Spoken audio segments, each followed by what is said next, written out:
ধরুন আপনি একটা লোন নিয়েছেন, সেটা হতে পারে পার্সোনাল লোন বা হোম লোন বা কোনো গাড়ির লোন। প্রথম দিকে সবকিছু ঠিকঠাক চলছিল, টাইম মতো আপনি ইএমআইও দিয়ে দিচ্ছিলেন, কিন্তু হঠাৎ কোনো কারণে আপনার ইনকাম কমে যায়, সেটা চাকরি চলে যাওয়া বা ব্যবসায় কোনো রকম ক্ষতি হওয়ার কারণে। আর এখন আপনি ইএমআই দিতে পারছেন না। এখন আপনার মাথায় বিভিন্ন চিন্তা আসছে, যেমন লোনের টাকা না দিতে পারলে ব্যাংক কি করবে, আমাকে কি জেলে পাঠানো হবে, অথবা হতে হবে কোনো হেনস্থার শিকার। আমাদের মতো মধ্যবিত্তদের জীবনে এই ধরনের সমস্যা আসতেই থাকে।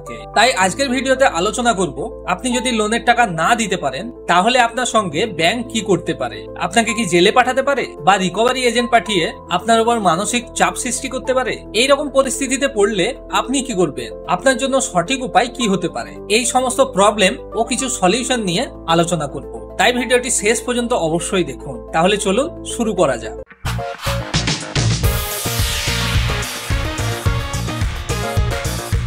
প্রথমেই জেনে নিন ইএমআই বন্ধ হলে বা ইএমআই না দিতে পারলে ব্যাংক আপনার সঙ্গে কি কি করতে পারে। আপনি যদি এক মাস ইএমআই না দেন তাহলে ব্যাংক আপনাকে ফোন করবে, এসএমএস পাঠাবে এবং ইমেলও করতে পারে। ব্যাংক শুধু এটা জানতে চাইবে আপনার আসলে কি সমস্যা হচ্ছে এবং আপনি টাকা কবে দিতে পারবেন। তারপরে আপনি যদি 2-3 মাস ইএমআই না দেন তাহলে আপনাকে ব্যাংক একটা চিঠি বা নোটিশ পাঠাবে, সেখানে তারা আপনাকে জানাবে আপনি লোনের নিয়ম ভাঙছেন, একে বলে ডিফল্ট করা। তারপর 3 মাস যদি পার হয়ে যায় এবং আপনি যদি ইএমআই না ভরেন তাহলে আপনার লোন এনপিএ বা নন পারফর্মিং অ্যাসেট হয়ে যাবে।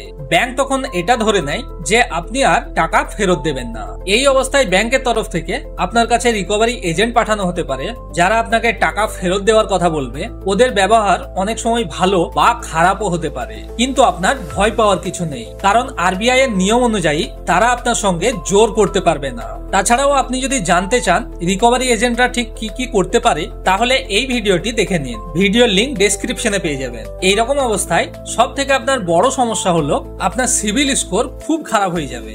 এর মানে আপনি যদি ভবিষ্যতে কোনোদিন লোন নিতে যান তাহলে ব্যাংক আপনার লোন রিজেক্ট করে দেবে। যদিও আপনার কাছে চাকরি বা ব্যবসা থাকুক না কেন, তাও কিন্তু ব্যাংক আপনাকে সহজে লোন দিতে চাইবে না, কারণ প্রতিটা ব্যাংকের কাছে আপনার সিভিল স্কোরের ডেটা সব সময় থাকে এবং সেটা দেখে তারা জেনে যায় আপনি অতীতে কি রকম কর্মকাণ্ড করেছিলেন। এবার আসি আসল প্রশ্নে, তাহলে কি আপনার জেল হতে পারে?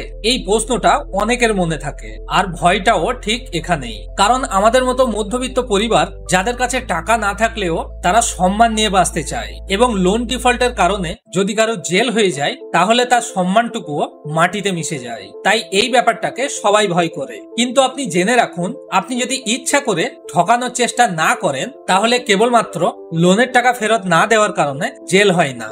লোনের টাকা না দেওয়া একটা সিভিল বিষয়, এটা কোনো অপরাধ নয়। তবে আপনি যদি লোন নেওয়ার সময় জাল কাগজ দিয়ে থাকেন বা ব্যাংকের সাথে প্রতারণা করার চেষ্টা করেন তাহলে এটা ক্রিমিনাল অপরাধ হয়, আর এই ক্ষেত্রে জেলও হতে পারে। তাই ভুলেও কখনো এই ধরনের কাজ করতে যাবেন না।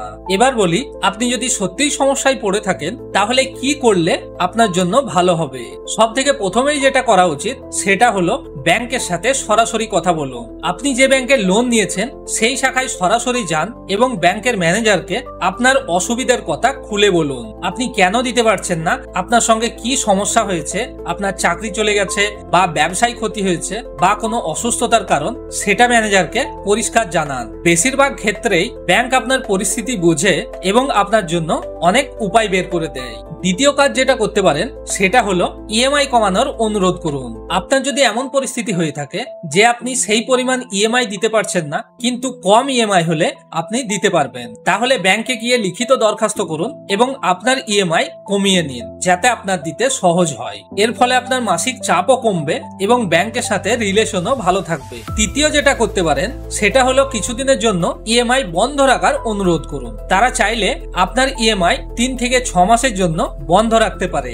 এই সময়টাতে আপনার ইএমআই না দিলেও চলবে, তবে পরে সেই টাকা শোধ করে দিতে হবে। 4 নম্বর, অন্য ব্যাংক থেকে ছোট সুদে লোন নিয়ে পুরনো ঋণ শোধ করুন। আপনি চাইলে অন্য কোনো ব্যাংক থেকে ছোট্ট একটা লোন করে পুরনো লোনটা শোধ করে দিতে পারেন বা লোনটা সেই ব্যাংকে ট্রান্সফারও করে নিতে পারে। তবে এই সব কাজ করার আগে ভালোভাবে চিন্তা করে নেবেন। এবং 5 নম্বর, আপনার যদি কোনো এমন বন্ধু থাকে যে আপনাকে টাকা ধার দিতে পারে, তার কাছে টাকা নিয়ে ব্যাংকের ইএমআই শোধ করে দিতে পারেন। সেই ক্ষেত্রে আপনার সিভিলের ওপর কোনো প্রভাব পড়ে না এবং ব্যাংকের সাথে আপনার রিলেশনও ভালো থাকবে।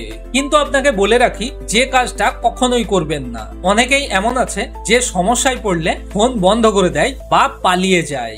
এই রকম কাজ কখনোই করবেন না, কারণ এতে পরিস্থিতি আরো খারাপ হয়ে যাবে। ব্যাংক তখন ধরে নেয় যে আপনি ইচ্ছাকৃতভাবে টাকা দিচ্ছেন না এবং তখন ব্যাংক আপনার বিরুদ্ধে কঠোর পদক্ষেপ নেয়। সমস্যায় পড়লে আপনি যদি নিজে থেকেই ব্যাংকের কাছে যান, তাহলে ব্যাংকও আপনাকে হেল্প করতে চায়, কারণ ব্যাংকও চায় আপনার টাকাটা ফেরত আসুক। আইনি ঝামেলায় কেউই সহজে যেতে চায় না।